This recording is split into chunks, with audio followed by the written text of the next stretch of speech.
Vous l'avez vu sur les réseaux? On vous l'a raconté. Ça buzz sur Africa Radio. Et ce matin, dans Sa Buzz, on s'intéresse à la jeune étudiante sénégalaise Diarisso. Vous connaissez forcément son nom, il vous évoque quelque chose. Vous savez, cette jeune étudiante donc, qui étudie à Paris, qui est d'origine sénégalaise et qui est très intelligente et qui a un avenir très prometteur et qui avait déjà publié un premier roman et qui vient d'en publier un second qui s'intitule Je pars. Cette étudiante même qui, en janvier 2021, avait disparu, une disparition brutale et mystérieuse qui avait inquiété ses proches et qui avait engendré un emballement médiatique avec une enquête qui avait été ouverte et le soutien de la communauté africaine sur le continent et la diaspora en France. Alors on vient sur son parcours et surtout sur ce qu'elle vous inspire alors qu'elle sort donc son second ouvrage Je pars, dans un roman dans lequel elle nous parle de sa disparition où elle explique justement ses actes passés en début d'année. Alors elle a un petit peu choqué sur la toile puisqu'elle a déclaré que ce livre au complet est une façon de dire je vous emmerde, pour la citer, ce sont ces termes. Qu'est-ce que cela vous inspire? Que pensez-vous de Diarisso, de son parcours? Comprenez-vous qu'elle puisse se sentir sous pression et oppressée? On en parle pour commencer avec l'auditeur Émeric. Bonjour Émeric. Bonjour Djeleba, bonjour à toutes et à tous. Ça va Émeric? Très bien, merci, et vous? Oui, ça va, merci. Alors, qu'est-ce que vous pensez des déclarations de Diarisso autour de la communication de son nouvel ouvrage Je pars? Je répète, elle a déclaré que ce livre complet, c'était une façon de dire je vous emmerde, et ce, quelques mois après sa prétendue disparition. Blâmer tout le monde. Oui. On ne peut pas reprocher à quelqu'un qui a froid de vouloir se jeter dans le feu, tout simplement. C'est-à-dire? Et chacun a sa manière donc de gérer les soucis. Elle a jugé bon, donc Diarisso, de partir et d'être un peu en parallèle avec l'écriture de son livre. C'était peut-être une manière pour elle de se pousser dans ses retranchements. C'était pour elle une manière d'exprimer un ras-le-bol. Et on le fait de plusieurs manières. Bien sûr, ça peut exaspérer les gens, mais il ne faut pas vitupérer sur le fait qu'elle soit partie et que ce soit juste un coup de com'. Bien sûr, ça pourrait l'être, parce que elle prend un personnage à qui elle attribue une vie qui au final ressemble à la sienne. Oui. On peut tout de suite se dire que c'était une manière pour elle de justement préparer ce départ-là. Mais il ne faut pas forcément blâmer tout le monde parce que personnellement, chacun a des envies de fuite, de fuguer. Chacun a envie d'exprimer son ras-le-bol, de prendre un peu ses distances avec la société dans laquelle on vit, avec certaines personnes, ou du moins de régler des comptes d'une certaine manière. Et je pense que c'est ce que Diarisso a fait. Alors il ne faut pas forcément essayer de trouver une explication rationnelle à son geste. Parfait, merci beaucoup Émeric d'avoir partagé votre avis sur l'antenne d'Africa Radio. Je vous en prie. Bonne journée. Bonne journée, au revoir. Au revoir. On va tout de suite prendre la réaction d'un autre auditeur. Stéphane est avec nous. Stéphane, bonjour. Bonjour à tous. Alors, vous allez bien Stéphane? Oui, très bien, merci, et vous? Ça va, merci. Alors vous avez entendu l'avis d'Émeric à l'instant qu'il disait qu'il fallait pas trop être sévère dans son jugement vis-à-vis de Diarisso parce que on a tous effectivement un jour l'envie et le besoin de s'échapper.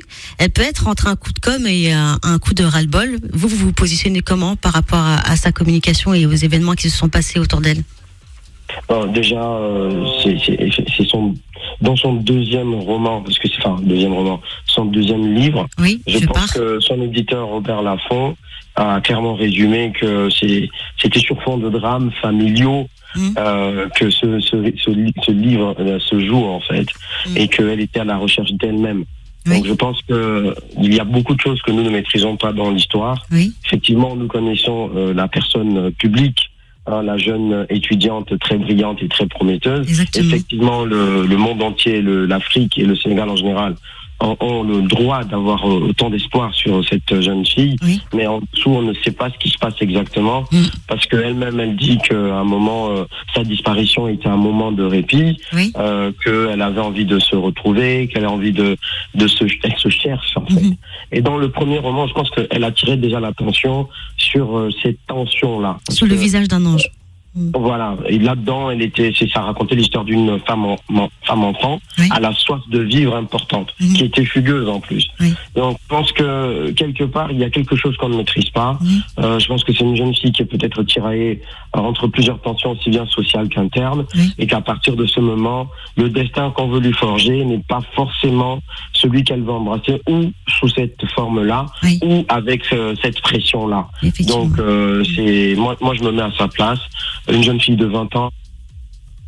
Stéphane, je sais à quel point on peut être sous pression. Oui, à son âge, on est aussi prometteur. Oui, à son âge. C'est vrai, il faut le dire. Donc, je le rappelle, elle a été reconnue 2 fois meilleure élève du concours général sénégalais en 2018-2019, Miss Science en 2017. Et puis, le fait qu'elle soit scolarisée en classe préparatoire scientifique au prestigieux lycée parisien Louis le Grand, ça en fait donc, on en a fait. Le pays en a fait toute une figure, une représentation du succès féminin sénégalais. Effectivement, presque un emblème en fait de la jeunesse. C'est une fierté pour le Sénégal, et c'est peut-être aussi un petit peu trop de pression. Elle a le droit de vivre sa propre vie et de vivre et ressentir ses propres réussites qui lui sont propres justement.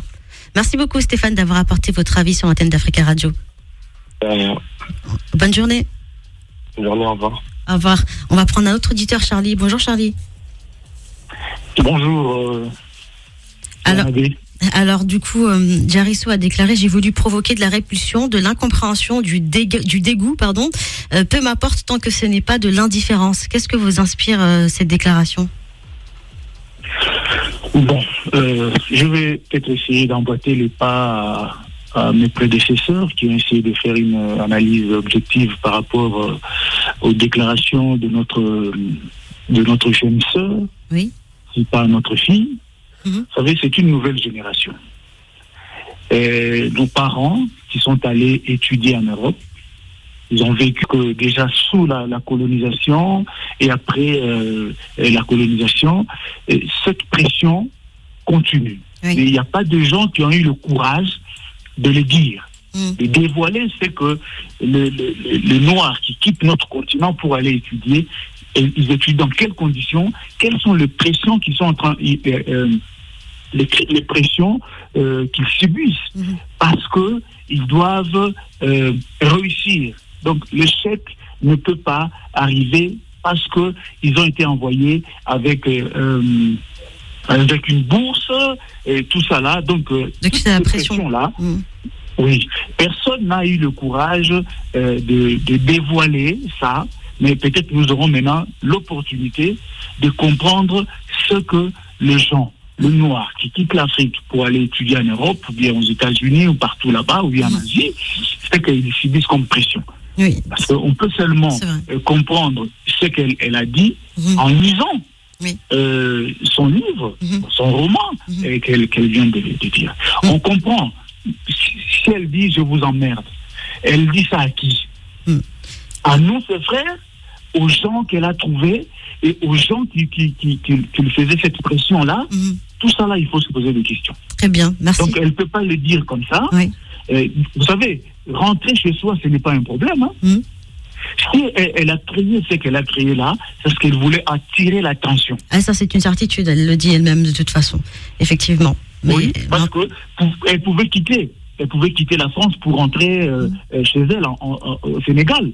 Tout le monde le sait. Mais pourquoi avoir créé tout ce qui s'est passé là, sa disparition, tout ça là, même si elle dit qu'elle avait laissé les indices pour que les gens comprennent qu'elle était partie. Mais il y avait quelque chose, il y avait un message. Oui, merci Charlie d'avoir partagé votre avis sur l'antenne d'Africa Radio. On va prendre un dernier auditeur, je crois qu'il s'agit de Mandjou. Bonjour Mandjou. Bonjour, en 10 minutes, Mandjou, vous voulez réagir sur ce sujet? Bon, les autres ont déjà dit, vous savez, la fille, c'est son choix. Il faut comprendre ses sentiments, parce qu'il y a des extraits de son livre qui parlent elle serait dans les mains d'un bribes, en fait. Vous savez?